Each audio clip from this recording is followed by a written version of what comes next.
Hi,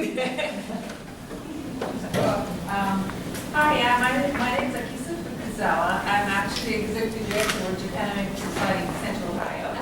So, funny thing is that I really relate to your story because around that time I was working Sumitomo Bank in Japan. It's a very, very male, macho company. And well, actually I was doing my job search. I had a similar experience in one of the trading company. I had an interview. He asked me that he was actually smoking and executive type of guy. He asked me, "Oh, how does your father think you're applying for this job?" So exactly what happened, and my solution to that one was I just left the country. So and I got a job in Central Ohio, Jackson as the executive director, so that's how it works out. But to go to the question, maybe to the people, maybe Keith and maybe for Sheila too, but we try to fill the gap between students studying Japanese and then try to connect with Japanese corporation that can be utilized those skills. So we do have a career fair, which one of them are coming up in the Philippines too. But when we try to approach to the corporation, hoping that they're thrilled to contact with the Japanese studying students, but usually my reaction from them is, "Oh, we're not hiring right now," or "We're just we're not interested in right now." We get more cold shoulder or less interest from actual corporation HR personnel when we approach to be exhibitor for those kind of events. So, what would you suggest, or what would be happening from the corporate side that to give them an opportunity or chance to meet with the students? Are they eager to do that, or they're not really aware of the importance more than what it does? Okay. My company, as I mentioned, has been trying to recruit, so our situation's maybe a little bit different than that. But most of the people, from my experience in the American Japanese-related companies that are in human resources positions, are Americans who have been promoted to that position. They may not value or see the value the same way of the Japanese language as their executive management might see it, or their management. So one suggestion that I would have is some of the detail that you gave today about the Ohio State provided about the Japanese influence on the market and the jobs related to, yes, that paper in Ohio. I think providing a little bit of that data to try to bring some perspective, and also trying to do multiple contacts with the companies. There's also the market situation. The automotive industry is growing now, it's stabilized. It's come back very rapidly. A few years ago, after Lehman shock, of course, it was very difficult to find. So I think the situation may be different today as well. But reaching out to not just the human resources, but trying to get to management as well, I think might draw some extra attention to get the companies interested in being at those events. I don't know about the event, and I'm interested in it. So that's definitely something I'd like to look into. So, and I do wish you more success with that. But I do think that reaching out, maybe you're just not getting the right contacts. Okay. Well, thank you so much for the question. Yeah, I would agree with that. And I know a lot of our college students do volunteer at our Japan American Society events in Cincinnati and are very actively involved there. I hate to say it, but I bypass HR altogether when you can and just try to get directly to those key business people who would make those decisions and try to get in front of employees like that. And I know at least for the society down in Cincinnati, oftentimes if they volunteer, we let them eat for free and stay, so it's not expensive for the student and gives them a chance to interact with the executive management team and get directly to the decision makers.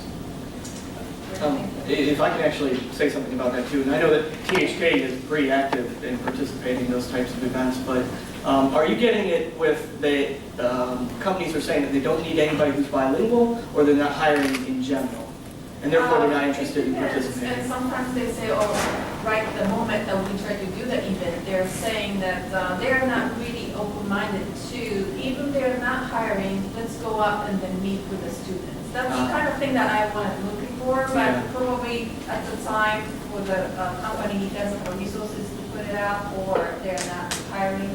Yeah. They're not actually in an open position to say. And it also it comes to the double major. It's very important that we like to help Japanese studying students, but if that's the only thing they're studying, it's very difficult to help to get a job in business world. And Right. especially the auto manufacturing, they tend to have CAD engineers or real like engineering science type of people. And then especially I heard this from Honda, but they are interested in the best engineer, in the United States, not like engineering, but hopefully speaking Japanese. That comes, it might be helpful, but when they're looking for jobs, they want to find this person the best for that job. So it will be very important to have something more to sell. So. Yeah, and I deal with a lot of Japanese manufacturers, and I know one of the key areas that they have a hard time fitting is they can find the engineers, they have to pay quite a bit. They can find the hourly workers, but it's that maintenance person in between. And you may not need a 4-year degree for that, but I would encourage my own children, study a language, German or Japanese, get in with one of these manufacturers, work on the floor. And because of your language, you're going to move up and grow in managerial. So maybe you're not necessarily an engineer, and maybe you're not in that job where everybody there has a bachelor's degree, but I think it's a great foot in the door. And then you yourself have that experience with the studying Japanese and to go into this Yeah, so. yeah, absolutely. And that's a great. There's such a labor gap right now in the state of Ohio, especially in manufacturing, as Keith is well aware. And because of that gap, there's immense pressure to pull. And we're actually at THK. We have high schools that come in. Marysville, Dublin, Kaufman has come in with their Japanese students. So you see these companies now reaching down even to the middle school level to start talking about not only Japanese and working in manufacturing, but then all of the STEM sciences, and are you interested in that? And that's just part of the overall global business economy in Ohio right now. And the Japanese manufacturing in Ohio is one part of it. And some of these companies, if they have fossilized thinking, they're just thinking, oh, bilingual, I don't need an interpreter, I don't need to participate. Well, that's not it. Language is a stepping stone to get into other things, and that could be engineering or accounting or any of the sciences or logistics or whatever. So. Can I ask one more question to when you're talking about the Ohio governor, you help to technician. We also try to encourage the current governor, Kasich, to do that. I've visited with him twice. He's too busy. And we have this Midwest conference that I'm the treasurer of the Japan Midwest Association. And I joined this fall to go to Japan. I was there. You were there? Okay. But Ohio is probably one of the few, maybe only one, the governor wouldn't go. Yeah. And all the other states like Indiana, the governor will go. So I was wondering if what would be the strategy to encourage our own governor to. I know. Japanese. Yeah, I know firsthand because I am on the board of the Japan Midwest Association. I actually went with the chairman of the association from Kikkoman to Kasich's office personally invited Casey, not just this past year, but 2 years before. We've invited him every time to participate.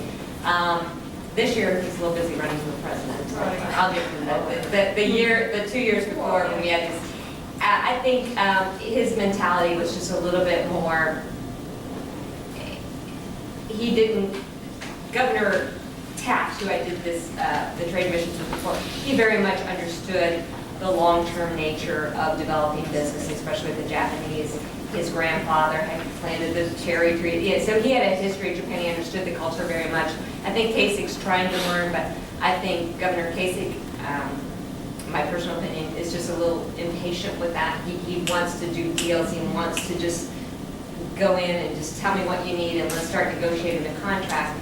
He doesn't understand, in my opinion, the need to go and develop relationships over time and really think that, I think the most important reason for our governor to go is to thank our companies that have invested here already. It's criminal not to go thank Honda, who made their North American headquarters right here in Ohio. If I were governor, I would be there at least once a year, thanking them and seeing what more we could do.